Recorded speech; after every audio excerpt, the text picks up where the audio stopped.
Bonjour à tous, aujourd'hui j'ai envie de vous faire une vidéo en réponse à celle que j'ai faite hier concernant nos enfants qui ont des difficultés à s'intégrer à l'école, soit parce qu'ils n'aiment pas l'école, soit parce qu'ils ont une atypicité, de par leur sensibilité, de par leur manière de voir le monde, de par leur cerveau, s'ils sont TDAH, s'ils sont hypersensibles, s'ils sont Asperger, s'ils sont plein d'autres choses d'ailleurs. Euh, Bien sûr, j'ai eu des réponses, des messages de parents qui s'étaient sentis concernés pour leur enfant, mais plus surprenant, j'ai aussi eu des réactions de parents qui se sont sentis concernés par rapport à leur propre enfance et à leur propre parcours scolaire. Alors aujourd'hui, j'ai pas envie de m'adresser aux enfants qui ont des difficultés à l'école, j'ai envie de m'adresser à ces enfants qui sont devenus des adultes, peut-être parents ou pas d'ailleurs, hein, mais des adultes qui sont restés fragilisés par leur enfance à l'école.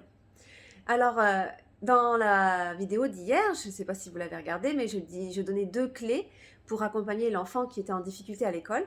La première étant de prendre de la distance par rapport soit aux camarades, soit aux enseignants qui nous harcèlent, qui nous rabaissent, qui nous humilient ou qui nous critiquent.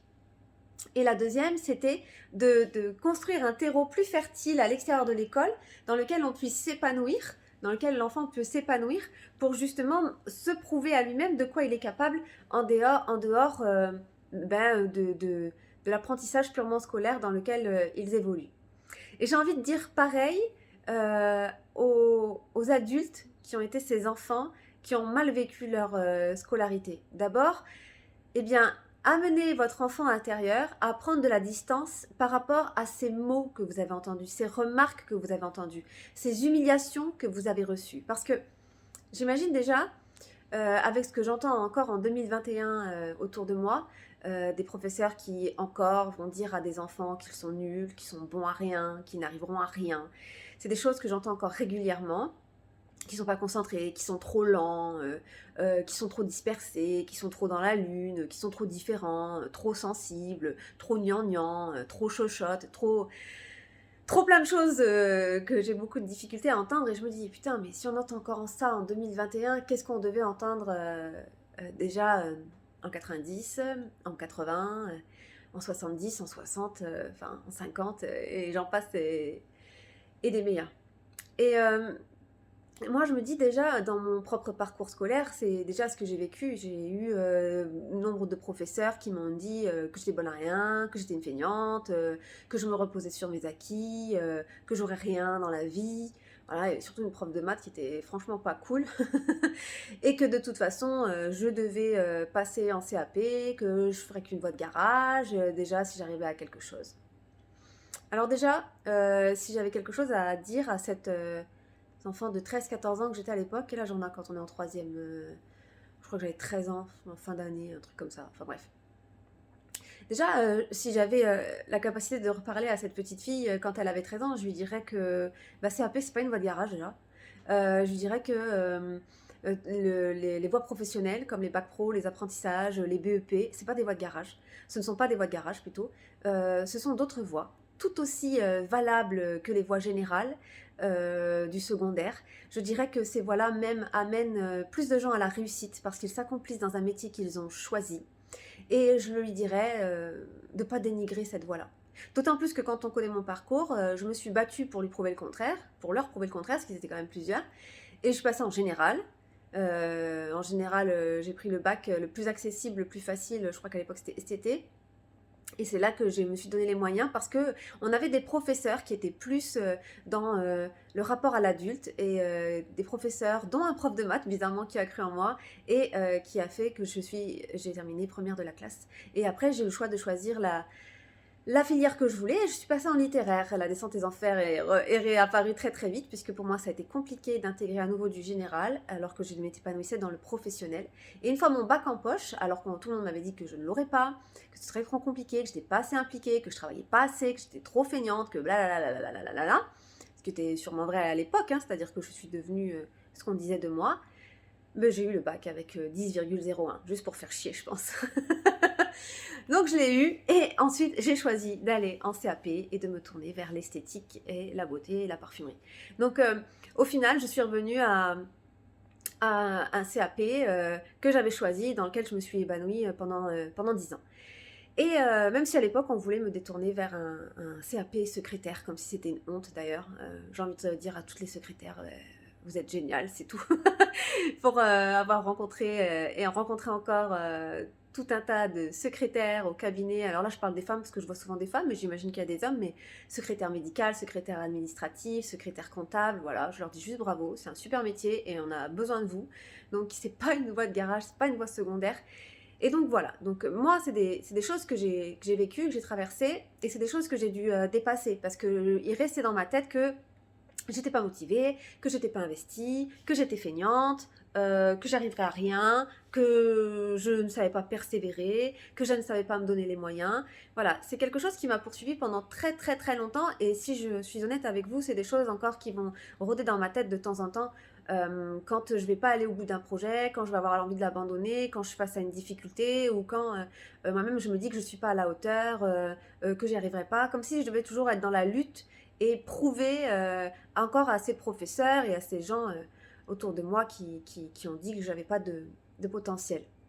Donc je travaille encore sur ces voies intérieures. Et voilà là où je veux en venir. C'est-à-dire que moi j'ai vécu ça. Je pense que c'est pour ça que j'arrive à accompagner facilement ces enfants-là, parce que je sais exactement ce qu'ils ressentent. Et j'ai envie de dire aux adultes qui ont ressenti ça et qui se sentent encore limités par des phrases qu'ils ont entendues par les professeurs, par les enseignants, par les directeurs aussi, hein. Il y a des directeurs qui vont très très fort, hein. J'ai envie de dire à ces adultes-là, ok, on va prendre de la distance par rapport à ces mots que tu as entendus. Mais pas toi l'adulte, parce que toi l'adulte, t'arrives à prendre des distances, c'est-à-dire quel connard, ce prof de machin, avec le temps. Ok, non, je veux parler à l'enfant qui est à l'intérieur de toi, adulte. Cet enfant, lui, qui n'avait pas le pouvoir, comme moi, à 13 ans, de prendre de la distance et de dire, mais déjà, le secondaire, c'est pas une voie de garage. et de dire aussi à cet autre enfant, mais tu sais, là, si tu t'épanouis pas et si tu ne donnes pas le meilleur de toi-même, c'est que tu t'y retrouves pas, en fait. C'est pas ta place.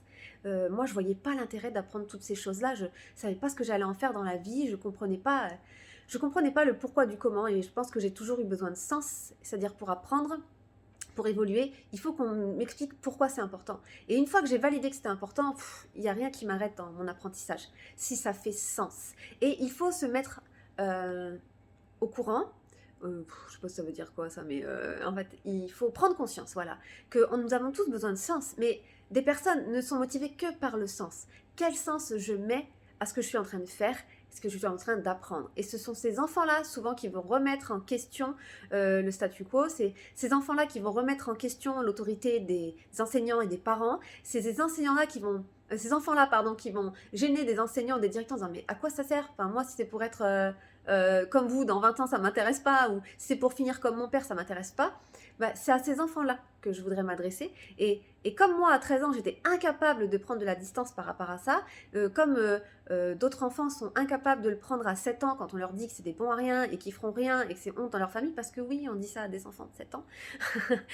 J'ai entendu aussi des gens dire de toute façon, celui-là, il fera de la prison. J'ai vu comment il est. Mais c'est horrible, horrible de dire des trucs comme ça à des enfants. Donc, vous, adultes qui avez peut-être entendu des énormités, qui même avaient pris des coups, qui avaient été humiliés, qui ont été enfermés dans des placards à balai, parce que oui, il y en a encore. C'est à ces enfants-là que j'ai envie de parler, et j'ai envie que vous leur parliez aussi à cet enfant-là, à l'intérieur de vous, et lui dire, mais en fait, ça te définit pas.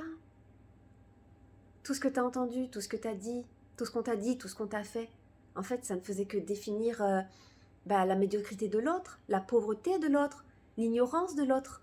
Ceux qui pensent que les voies professionnelles, c'est des voies de garage. Ceux qui pensent que parce que on a besoin de sens dans la vie, on est immature, qu'on n'est pas raisonnable. J'ai envie que vous alliez voir ce petit enfant et que vous preniez un papier, un stylo et que vous le laissiez parler et que vous disiez « Ok, c'est quoi toutes ces choses horribles que tu as entendues qui parfois te traversent encore l'esprit ? C'est quoi cette voix à l'intérieur de toi qui, en permanence, vient te dire des choses, d'accord ? Et qui les a dites ? Qui les a dites? Quand est-ce que tu les as entendues? Parce que si elles tournent dans ta tête, c'est que quelqu'un les a dites. Ou quelqu'un te l'a fait croire, ou quelqu'un l'a supposé. Maintenant, prends un temps et note-moi, là, sur le papier, toutes ces choses que tu as entendues. Ok. Et moi, maintenant, cette femme, cet homme de 30 ans, 25 ans, 40 ans, 50 ans, 60 ans, il n'est jamais trop tard, eh bien je vais te dire à quel point c'était faux, à quel point c'était pas ta faute, à quel point c'est le système qui t'a pas compris, à quel point c'était un humain en face de toi limité qui t'a pas compris, à quel point, eh bien, c'est toute une famille, des parents qui ont eu peur eux aussi et qui n'ont pas réussi à remettre en cause l'enseignant ou l'enseignement en général, qui n'ont pas compris ton atypicité à toi, n'ont pas compris ta sensibilité à toi, donc pas compris que tu étais peut-être eh bien, un haut potentiel, par exemple, ou n'ont pas compris que tu avais un trouble déficitaire de l'attention, ou n'ont pas compris que tu étais dyslexique, par exemple. J'ai envie que vous preniez le temps de laisser parler cet enfant et que vous puissiez l'écouter vraiment sur tout ce qu'il a entendu, tout ce qu'il a blessé, et que vous puissiez le protéger en remettant en cause tout ça, en disant mais non, tout ça c'est faux, ça l'a toujours été, c'est pas ta faute, c'est pas ta faute. Alors on ne va plus croire à ça, on va dépasser tout ça, on va dépasser toutes ces blessures ensemble, on va rejeter en bloc tout ce que tu as entendu. Et à partir de maintenant, je vais t'encourager, toi, l'enfant à l'intérieur de moi, à être la meilleure version de toi-même, à croire en toi. Et on en arrive, du coup, à la seconde clé. À la seconde clé que j'avais donnée dans l'autre vidéo pour les enfants, eh bien, il vous faut pouvoir évoluer dans un autre système, dans un autre contexte, un contexte qui vous plaît particulièrement pour vous prouver que quand vous êtes au bon endroit, eh bien, vous êtes capable d'être ce rosier magnifique qui fleurit, qui s'épanouit et qui sent merveilleusement bon.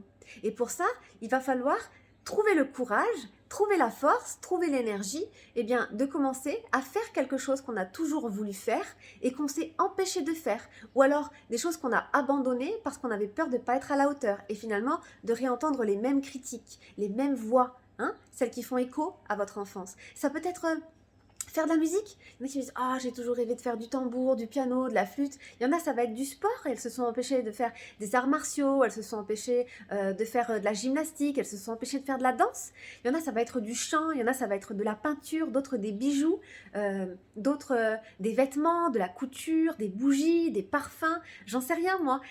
Peu importe l'action, elle peut être toute petite, ça peut être commencer par se maquiller différemment, ça peut commencer par s'habiller différemment, mais juste prendre le temps d'aller chercher quelque chose qui nous plaît à nous, qui nous fait du bien à nous, mais qu'on n'a jamais mené à terme parce que toutes ces voies-là nous ont paralysés et qu'on a eu peur. Peur de l'échec, peur de ne pas être à la hauteur, peur d'être critiqué, peur d'être rejeté, peur d'être blâmé, peur d'entendre un « je te l'avais dit », tu croyais quoi? Franchement, non mais c'est pas pour toi ces trucs-là. Là, dépassez ça et investissez une autre partie de votre vie, quelque chose qui fait sens pour vous et prouvez-vous.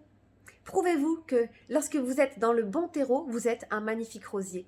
Prouvez-vous petit à petit que lorsque vous êtes lancé vers quelque chose qui vous plaît, aller vers l'humanitaire, même s'il le faut créer une association, j'en sais rien, créer un groupe de parole, mais prouvez-vous que lorsque vous êtes à votre place et que vous faites quelque chose qui a du sens pour vous, quelque chose qui vous anime, vous êtes inarrêtable.